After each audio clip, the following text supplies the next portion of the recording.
नमस्कार साथियों, आप सभी का बहुत स्वागत है। इस वीडियो में हम देखेगा टेस्ट नंबर हमारा RO 2024 का जो हमारा एग्ज़ाम है 22 दिसंबर, उसके लिए हमारा टेस्ट नंबर ये 7 है। जनरल साइंस के सेशन से लेते और उसमें बायोलॉजी का ये 7 टेस्ट नंबर 7 है। इससे पहले 6 टेस्ट हमारे हम लगा चुके हैं। हमारे चैनल पर आप प्ले लिस्ट में जाकर देख सकते हो।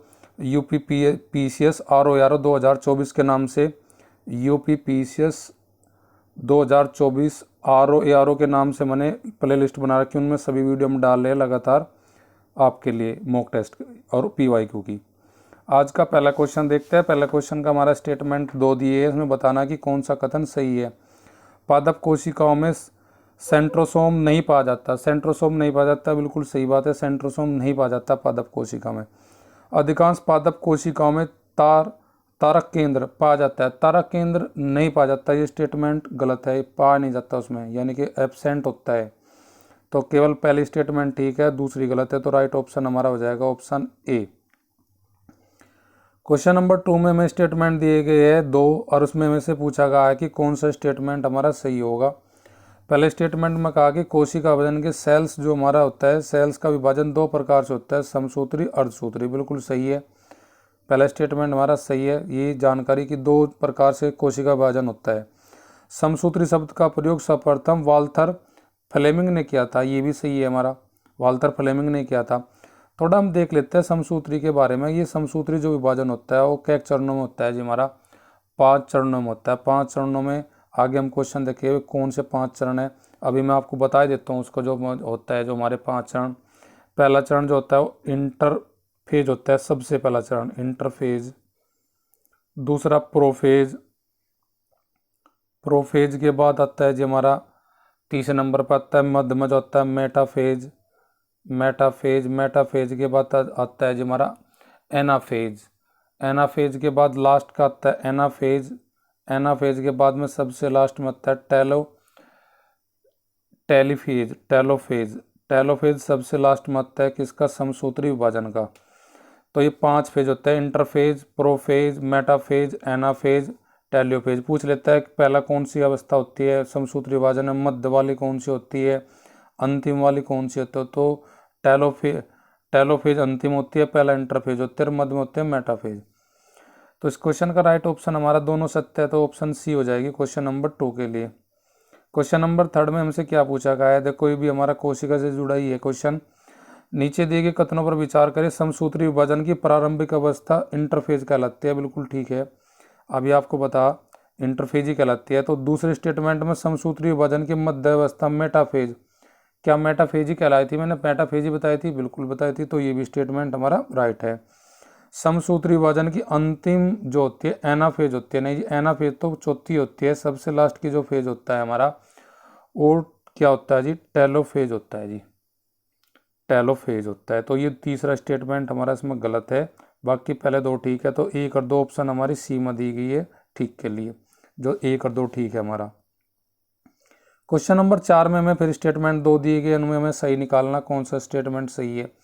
RO 2024 का फरवरी के एग्जाम में बहुत सारे क्वेश्चन स्टेटमेंट बेस आए थे, इसीलिए हमारी मॉक टेस्ट की जो सीरीज है वो सभी की सभी स्टेटमेंट या फिर मिलान करने वाले या सूची 1, 2 से मिलाने वाले ऐसे क्वेश्चन हम प्रैक्टिस में लगवा रही है। केंद्रक के विभाजन के पश्चात कोशिका द्रव्य, केंद्रक विभाजन के बाद नु कह रहा है कि कोशिका द्रव्य का जो विभाजन होता है उसे साइटोकाइनेसिस बोलते हैं। साइटोकाइनेसिस बोला जाता है। केंद्रक विभाजन के बाद जो के पश्चात कोशिका द्रव्य का जो विभाजन होता है वो साइटोकाइनेसिस बोला जाता है। पहला स्टेटमेंट बिल्कुल सही है। सजीवों के घाव भरने और अंगों के पुनरुद्भव किसके द्वारा होता है जी? ये प्रक्रिया वे होता है जी हमारा अर्धसूत्री विभाजन। नहीं, अर्धसूत्री के द्वारा नहीं होता जी। घावों का भरने का जो प्रक्रिया करता है वो किसके द्वारा होता है जी? वह प्रक्रिया की जाती है समसूत्री में जी, समसूत्री में जी। तो इसका दूसरा स्टेटमेंट गलत है, पहला स्टेटमेंट हमारा सही है। तो उत्तर हो जाएगा राइट हमारा ऑप्शन केवल ए के लिए ए हो जाएगी। क्वेश्चन नंबर 5 में हमसे पूछा है कि ये देखो समसूत्री हमारे 5 चरणों में जाता है, तो उनका सही क्रम हमसे पूछ लिया गया है। अगर पहला चरण, फिर दूसरा, फिर तीसरा, फिर चौथा। सबसे पहला होता है इंटरफेज, प्रोफेज, फिर एनाफेज नहीं, बीच में आता है जी मेटाफेज। तो ऑप्शन पहले गलत होगी। अब मेटाफेज से नहीं इंटरफेज से स्टार्ट होता है, दूसरी ऑप्शन भी खत्म होगी, इंटरफेज, प्रोफेज, मेटाफेज, एनाफेज। तो तीसरी ऑप्शन जो हमारी लगा रखी है वो बिल्कुल सही लगा रखी कि पहले पे इंटरफेज, फिर प्रोफेज, मेटाफेज, एनाफेज, एनाफेज का टेलोफेज आता है हमारा। तो ऑप्शन 5 के लिए जो राइट हो जाएगी ऑप्शन सी हो जाएगी हमारी। क्वेश्चन नंबर 6 में हमसे पूछा है अर्धसूत्री विभाजन के संदर्भ में नीचे कथन दिए गए उन पर विचार करो।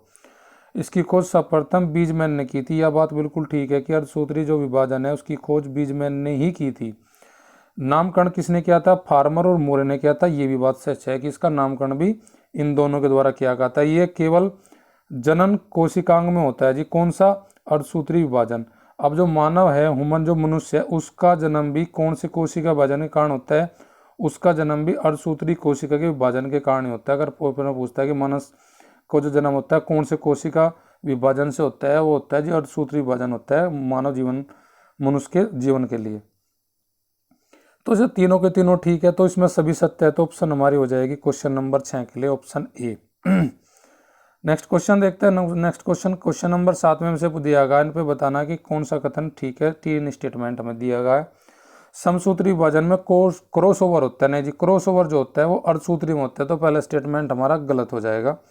समसूत्री विभाजन में गुणसूत्रों जोड़े में नहीं बनते, ये भी हमारा स्टेटमेंट ठीक है, जोड़े में नहीं बनते। अर्धसूत्री विभाजन 2 चरणों में पूर्ण होता है, ये भी ठीक है। अर्धसूत्री विभाजन जो होता है वो 2 चरणों में होता है, समसूत्री होता है 5 चरणों में। तो स्टेटमेंट हमारे पूछा सही कौन कौन से, तो 2 और 3 हो जाएगी। तो राइट ऑप्शन हमारी हो जाएगी इस क्वेश्चन 7 के लिए ऑप्शन ए। नेक्स्ट क्वेश्चन देखते हैं। नेक्स्ट क्वेश्चन हमारा क्या है? 8वां क्वेश्चन में हमसे पूछा गया क्या कि नीचे कुछ रोग दिए गए हैं और उन्हें बताना कि कौन सा इनमें सही है कथन। सुजाक रोग जो होता है गोनोकोकस गोनोराई विषाणु से होता है ना जी। गोनोकोकस गोनोराई विषाणु नहीं है, जीवाणु है, तो पहली स्टेटमेंट हमारी गलत हो जाएगी। टाइफाइड रोग जो होता है सल्मोनेला टाइफी जीवाणु से होता है, ये स्टेटमेंट हमारा दूसरा बिल्कुल सही है क्वेश्चन नंबर 8 के लिए। तो 8 के लिए हमारा क्वेश्चन नंबर ये ठीक हो जाएगा। तो दूसरा ठीक है, तो हमारा केवल 2 ठीक कौन से ऑप्शन में? हमारी बी में। अब क्वेश्चन नंबर हम देखते हैं। क्वेश्चन नंबर हमारा 8 में थोड़ी सी और जानकारी बता देता हूँ मैं। जो जीवाणु से जो रोग होते हैं, फेमस रोग कौन कौन से है जीवाणु से होने वाले, वे आपको मैं बता देता हूँ। एक तो हैजा, डिप्थीरिया, कोड, pneumonia, plague, syphilis, TB, tetanus, काली खांसी, ये सभी रोग जीवाणु से होने वाले हैं हमारे। क्वेश्चन नंबर 9 में हमसे पूछा है कि साइनोबैक्टीरिया के संदर्भ में हमें कुछ स्टेटमेंट बताने कि कौन सा स्टेटमेंट इसमें सही नहीं बताना, इसमें राइट नहीं है, यानी कि जो सही नहीं है वो बताना।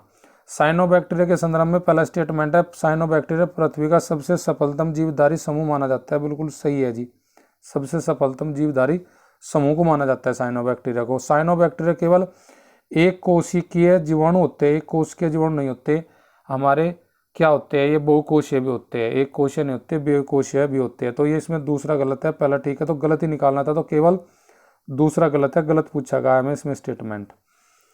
अब 8वें 9वें क्वेश्चन में आपको देखो जो साइनोबैक्टीरिया है उसका उदाहरण हमारा क्या बोल सकते हैं? नील हरित शैवाल बोलते हैं साइनोबैक्टीरिया को। ये कोशीय बहुकोशीय होते हैं। साइनोबैक्टीरिया जो मोस्टली पाया जाता है समुद्री जल में, सामान्य जल में, नम चट्टान, मिट्टी में होता है। साइनोबैक्टीरिया आपको पता है कि ये स्वपोषी होते हैं, इनमें क्या होता है? प्रकाश संश्लेषण होता है जी। क्वेश्चन नंबर हमारा अगला देखते हैं, आज का लास्ट क्वेश्चन। क्वेश्चन नंबर 10 में हमें स्टेटमेंट फिर भी साइनोबैक्टीरिया का दिए गए है और साइनोबैक्टीरिया के संदर्भ में हमें पूछा गया है क्या कि कौन सा कथन हमारा सही है। साइनोबैक्टीरिया नील हरित शैवाल यानी कि ये प्रकाश संश्लेषण में हाइड्रोजन के स्रोत के रूप में जल का उपयोग करते हैं। जल का उपयोग करते हैं किसको? हाइड्रोजन के स्रोत के रूप में। तो पहला स्टेटमेंट हमारा बिल्कुल सही है। इसकी कोशिका भित्ति सेलुलोज की बनी होती है, ये भी बिल्कुल ठीक है। साइनोबैक्टीरिया की सेलुलोज की बनी होती है भित्ति का। इनमें अलैंगिक जनन जो होता है एनाकीट के द्वारा होता है, एनानीट के द्वारा होता है, एनानीट के ही द्वारा होता है। तो तीनों के तीनों स्टेटमेंट हमारे साइनोबैक्टीरिया के क्वेश्चन नंबर 10 में राइट है, तो ऑप्शन हमारी सी हो जाएगी। साइनोबैक्टीरिया के कुछ एक्स्ट्रा फैक्ट देख लेते हैं। अनुवांशिक जो इकाई होती है उसकी डीएनए बोली जाती है। कुछ हमारे साइनोबैक्टीरिया होते हैं जो नो स्टॉक जो हमारा नो स्टॉक होता है जो हमारा, यू साइनोबैक्टीरिया क्या करता है मिट्टी में नाइट्रोजन के स्थिरीकरण के लिए प्रयोग करते हैं हम नो स्टॉक को।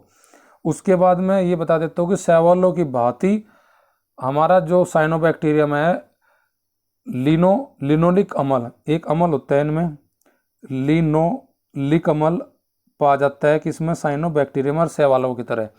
और एक होता है हमारे पास, कौन सा होता है मतलब इसमें, गैलेक्टोस भी होता है हमारे पास, गैलेक्टोज भी होता है इसमें, ये भी पाया जाता है किसमें, साइनोबैक्टीरिया में। तो आज की हमारी मॉक टेस्ट नंबर 7 का यहीं पे समाप्त होती है। मॉक नंबर 8 में कल फिर मिलते हैं शाम को आपके साथ।